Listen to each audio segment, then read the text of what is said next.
So what happened after you said you're no longer interested in doing business with Mr. Atolani Bakare? So after I told him that, he went to the police. 2 days later, I got an invite from the police from Area G. Did you honor the invitation? I will send you the invite. I got in touch with my sister, who is a lawyer, and I showed her what Tolani did. Now said I have to represent myself through a lawyer too. So I now got in touch with a lawyer. The lawyer now said he was going to address everything for me. So the lawyer now took the case to Zone 2 to make a petition about what has transpired between me and Tolani. So I don't know how he handled one of Area G invite, but because of time constraint, time they gave me, I couldn't plan and go to Nigeria because I don't live in Nigeria. So and that was it. So the police in Zone 2 invited him in. He didn't turn up. He said his lawyer was going to get in touch with the police or go to the police station. They didn't turn up. Since then, he's been evaded in police. They called him several times. He won't answer. He won't go. Okay, so when you were speaking, you said the amount that you brought in, led to the purchase of 15 mobile toilets. Now, I want to understand when that money you brought in produced the 15 mobile toilets. Obviously, it is not only the mobile toilets you will need to start running the business. How were you people, conveying these products to wherever your clients need them? Yeah, when we started, the only thing he had was a very old truck. I've got the picture of the truck, very old truck that can't carry more than 3 toilets. And that truck did not last 1 year. The truck broke down. So eventually, that same period, that one broke down. Before that one broke down, he just went one day, just called me up without notifying me. He just went to a place, say he was buying truck because we had money in the account. So when he went there to buy this truck, he made a video there when he was buying it. And I told him, why should you do something like that? You didn't feel. Is it because you got money in the account? Next thing said, I shouldn't get angry that it's just that we need the truck. I said, okay, no problem. So that same truck he went to buy, we kept preparing it every day because I think they just lured him to buy that toilet and the truck didn't even last. So we had to resort to hiring people's truck, and that was taking a lot of money. So money came in through several business we're doing in Ikorodu, so we now had to buy another truck. So then he took money out from the account. He now said he had to borrow more money from his mom. So every month is in the statement. There's this name called Nura Bakare. His name is Atolani Bakare. This Nura Bakare, we paid Nura Bakare like 250,000 naira every month. Even though till last year, December, that I stopped business with him, we kept paying Nura Bakare 250,000 every month. So him claiming he brought any truck into the business, his truck did not last 1 year. All the truck was from the proceeds of the business. He never brought out money. The only money I know Atolani brought out was to buy 5 toilets, and the 5 toilets he never shared the proceeds with me. So everything else, I brought the money, the business brought the money. You said the amount you brought in, led to the purchase of 15 mobile toilets. And now that you said you're no longer interested in doing business with Mr. Atolani Bakare, why are you not only demanding for your toilets? Why are you demanding for the 2 trucks as well? Because he never bought the trucks. The business bought the truck. So that's what I'm saying. He needs to come out, go to the police station, bring out the statement that is claiming he owns the truck or whatever, because these trucks, it was through the proceeds of the business. I remember the last truck we bought, it was money from Port Harcourt. They owed us, NMPC in Port Harcourt hired the toilet. So they owed us for like 3 months. So when they paid, the money came in bulk. So he now said, we need second truck. I said, okay, what do you want us to do? He said, out of the money they brought, we will take 2 million or 2.5 out there. It's on the statement. So it needs to come out. Let's see the statement. The Nura Bakare, we kept paying 250,000. She's not one of our workers. Because the Nura Bakare, he said he went to borrow the balance of the money to buy the truck. So I kept paying back every month. It's on the statement. Because my sister went to Tolani's parents' house to address this issue with them, and they kept saying something. The mom even said Tolani told him Tolani borrowed me money. My sister said, how can Tolani borrow me money? That Tolani never borrowed me money. So all these things is just centered on lies upon lies. So the statement will say everything I'm saying. In fact, that's why Atolani can turn up with the police. He knows that if he goes there, everything is going to be open. Because me, I'm just saying the truth and the facts. He needs to come out, go to the police station. They invited him, he's on the run. Since the day they invited, he took me to the police station.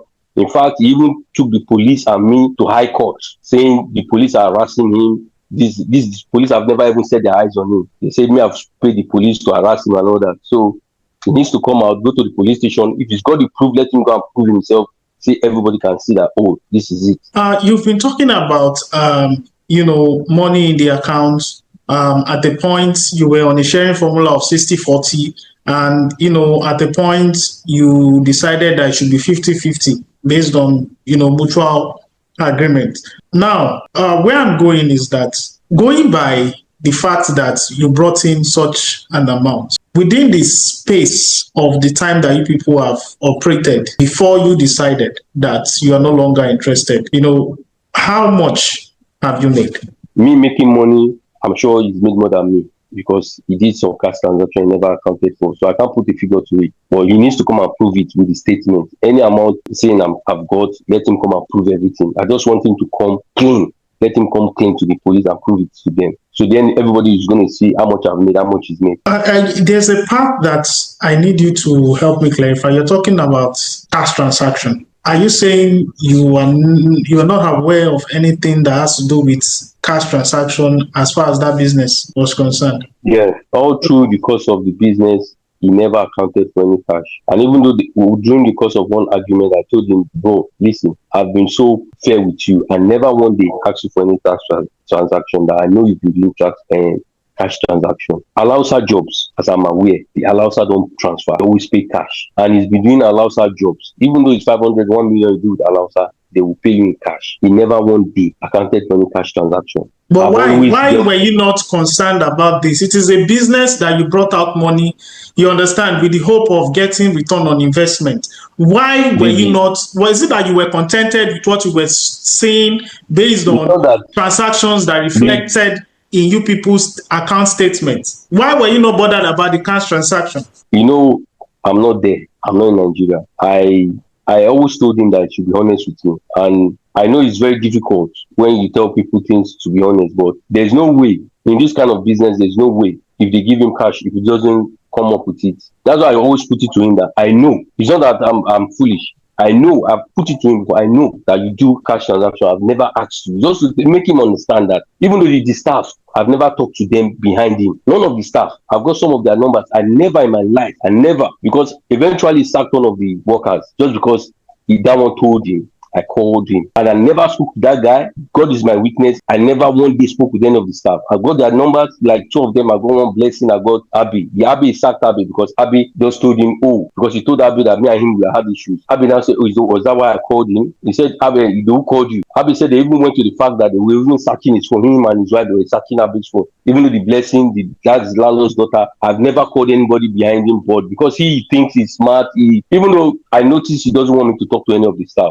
Because there was a time Blessing was doing birthday, he told me that today's Blessing's birthday. I tried to say, okay, what can I give to her? I said, I shouldn't worry, give him Blessing 10,000. You just want to block me from everybody so I don't get to know what's going on. Because if eventually I've been talking to these people behind him to be as if I'm snitching, I'm a very straightforward person. Going back to your question, the cash transaction, there is no how I want to know, but I put it to him that, listen, bro, I know you do cash transaction, but he never accounted for it. I never won the action. Not that I don't know. It's not that I was contented, but I can't police everything.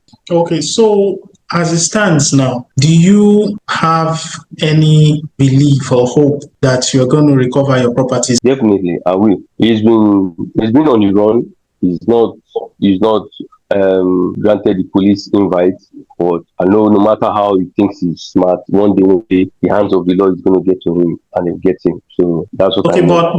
But if you get any police invitation on the report or on a report made by Atolani Bakare, are you willing to honor the invitation? Definitely. I don't have anything to hide because I was one that bought this toilet. He can't claim. Let him bring his account. 2020 and 2019 when we started talking, if he can afford, if he has 500,000 in his account or 300,000.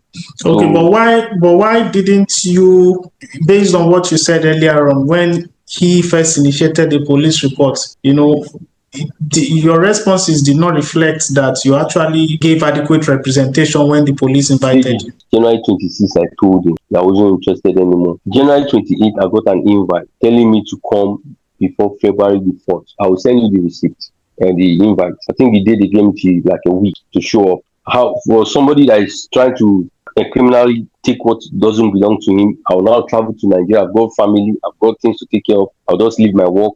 It doesn't work like that in UK. I don't employ people, they employ me. So I can't just come to Nigeria. That's why I use my lawyer to handle the issue. But the fact that he went to the police station to say threat to life, even though my sister was so surprised that this guy is going this length, I said, I will send you the invite that the police sent to me. Do you have any other thing that you think you are yet to address concerning this case before we call it a day? I just want to put it to him that he thinks he's smart, but we only know today, nobody knows tomorrow. And I know I've never done anything to, even though things are this way, from day one, I never did anything to just, my initial thing was because he came for help. And that was why I bought the toilet. I wanted him to come out from the dilemma he was in. And good 18 is come out from it, but he's trying to bite the fingers that fed him. And such kind of person will never go unpunished. That's what the message I was just telling him. You never go unpunished. That's what I would say. Okay. So thank you very much for your time. All right, thank you. So now, going by the statement that you said that the investment between you and Mr. Babatunde Idowu regarding this mobile toilets that started from 2020, you now that in your explanation, you said prior to him sending the money, you had sent him a contractual agreement, which I told you that based on my discussion with him, he said he never signed nor consented to the terms of that agreement, which you also admitted that he didn't sign. But where I'm going now is that you now said that after he sent in the money, you had fulfilled the obligations as stipulated in the terms of that contract that he said he did not sign. His obligation, as described in the terms. I'm with you, sir. Yes, his obligations he has described was to finance the purchase of toilets for the expansion of the business. Okay. So how many toilets? Now, the obligation was that he was to spend 5 million naira, which was supposed to buy toilets 10 units in Nigeria. Okay. So now the thing there is that we did not buy 10 units in Nigeria. We now use that same, because less than that, we used to buy the same amount. We used to buy 15 units in UK. So with that now, he had fulfilled his own obligation as described in the agreement. What about the shipping of the toilet to Nigeria? Who paid for it? He paid for it. He paid for the shipping. Okay, then so that moving. That was the one he used. He paid for the shipping. Then so moving then when the toilet got to Nigeria, moving it to you people's base of operation, who financed everything? He borrowed me money for that one, which I paid back.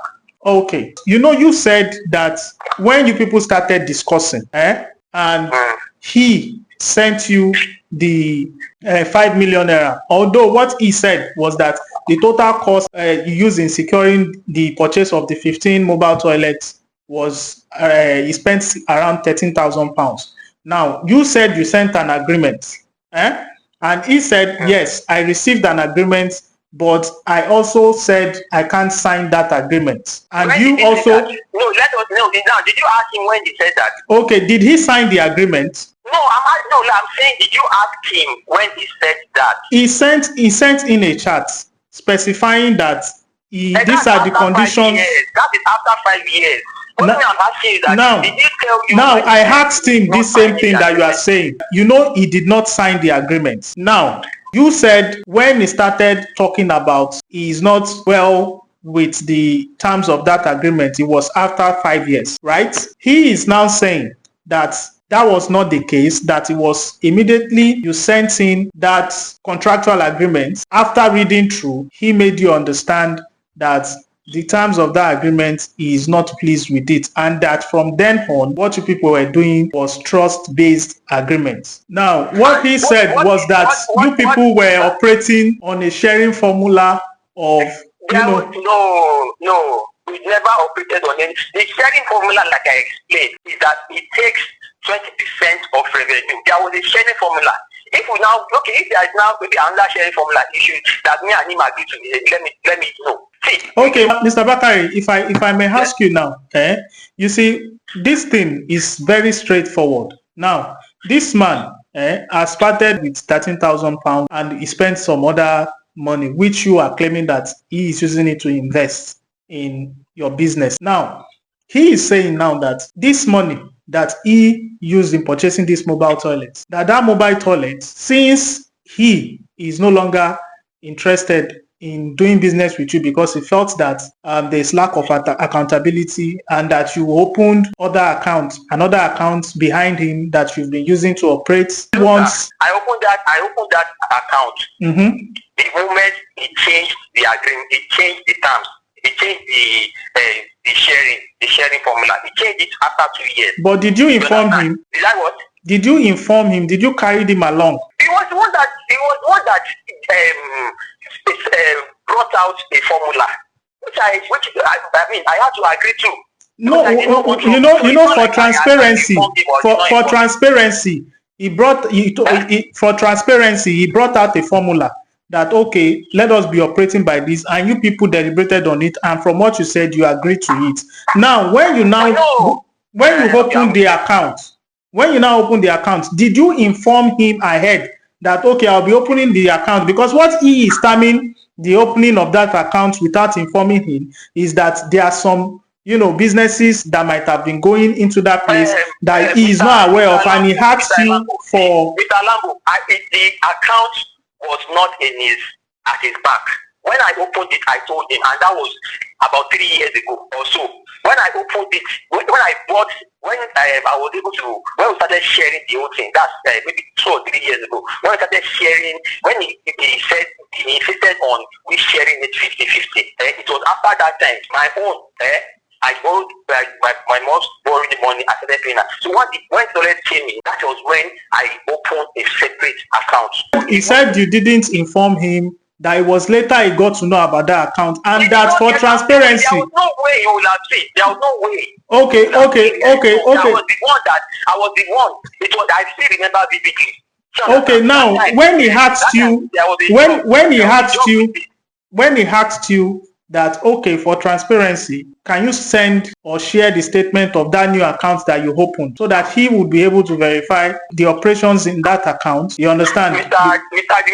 Dimeji. Yes. See, it's a very simple thing. Mm-hmm. You understand? Yes. I opened after we started after 2 years. We came up with a formula that everybody should take their profit and go their way.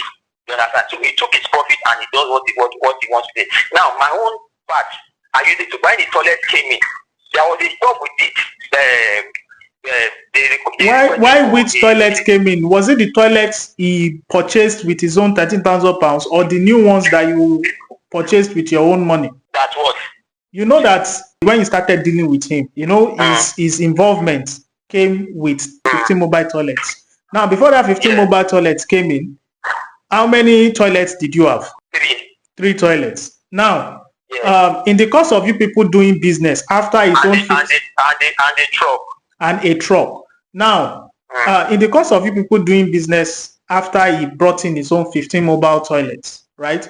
Did you people purchase any other toilets? In the course of me and him, in the course of that, after his own investment, me and him purchase another toilet? Yes. Me and him, no. No.